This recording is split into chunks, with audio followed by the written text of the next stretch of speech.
السلام علیکم ورحمۃ اللہ وبرکاتہ۔ رجب المرجب کا مہینہ شروع ہو چکا ہے۔ حضور اکرم صلی اللہ علیہ وسلم نے اس میں برکت کے لیے دعا ارشاد فرمایا کہ اللہم بارک لنا فی رجب و شعبان و بلغنا رمضان۔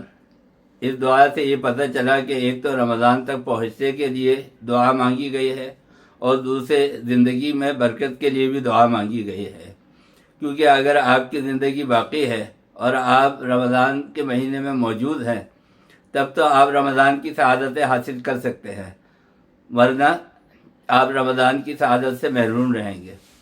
تو حضور اکرم صلی اللہ علیہ وسلم نے دعا فرمایا کہ اے اللہ، رجب کے مہینے میں برکت عطا فرما اور شعبان کے مہینے میں بھی، اور فرمایا کہ ہمیں رمضان المبارک تک پہنچا دے، یعنی اتنی لمبی عمر عطا فرما دے کہ ہم رمضان المبارک کی سعادتیں حاصل کر سکیں۔ رجب کا مہینہ ان 4 مہینوں میں ایک مہینہ ہے کہ جس کی بڑی اہمیت اور فضیلت حضرت ابراہیم علیہ السلام کی ملت اور آپ کے دور سے ہے۔ 4 مہینے ہیں، 3 متوالیات، 3 متواتر ہے، ذی قعدہ، ذی الحجہ و محرم الحرام و رجب مضر الذی بین جمادی الاخری و شعبان، اور ایک مہینہ جمادی الاخری اور شعبان کے درمیان میں ہے، وہ ہے رجب۔ جب کوئی چیز 2 عظمت والی چیزوں کے درمیان آ جائے تو وہ بھی عظمت والی ہو جاتی ہے، لہذا رجب کا مہینہ ان 2 مہینوں کی وجہ سے، ان کی اہمیت اور فضیلت کی وجہ سے خود بھی اہمیت اور فضیلت والا اور مرتبہ والا مہینہ ہو گیا۔ رجب کے مہینے کو رجب الاصم بھی کہتے ہیں۔ اس میں علماء نے 2 باتیں ارشاد فرمائی ہیں۔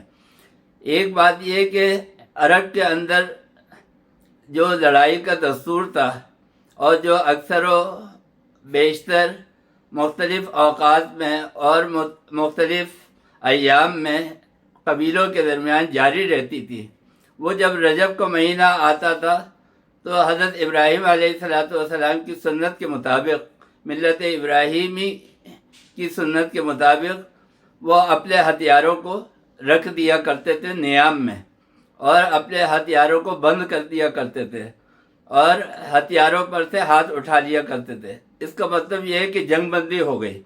تو عرب کے اندر جو نسل در نسل لڑائیاں چلتی تھی وہ ان 4 مہینوں کے اندر حرام تھی۔ قرآن کریم کے اندر ارشاد فرمایا یسألونک عن الشہر الحرام قتال فیہ، کون سے مہینے ہیں جو قتال کے لیے حرام ہیں؟ تو قل قتال فیہ کبیر، وہ یہ 4 مہینے ہیں، ذی قعدہ، ذی الحجہ، محرم الحرام اور رجب۔ تو چونکہ ہتھیاروں کی گھن گرج اور آواز اس مہینے کے اندر منقطع ہو جاتی تھی، ختم ہو جاتی تھی، اور ہتھیار نیام کے اندر چلے جاتے تھے، اس لیے اس مہینے کو رجب الاصم یعنی بحرہ کہا گیا۔ کیوں؟ یہ مہینہ بحرہ ہو جاتا ہے اور اس کے اندر ہتھیاروں کی آواز نہیں آتی۔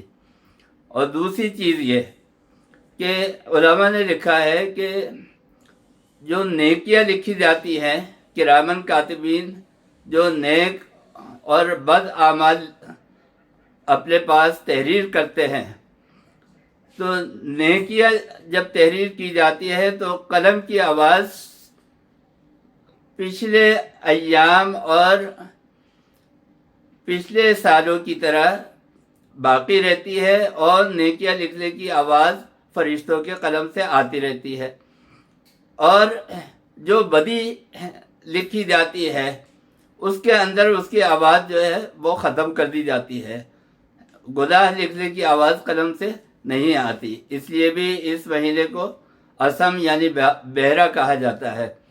تو اس مہینے کی بڑی فضیلت ہے۔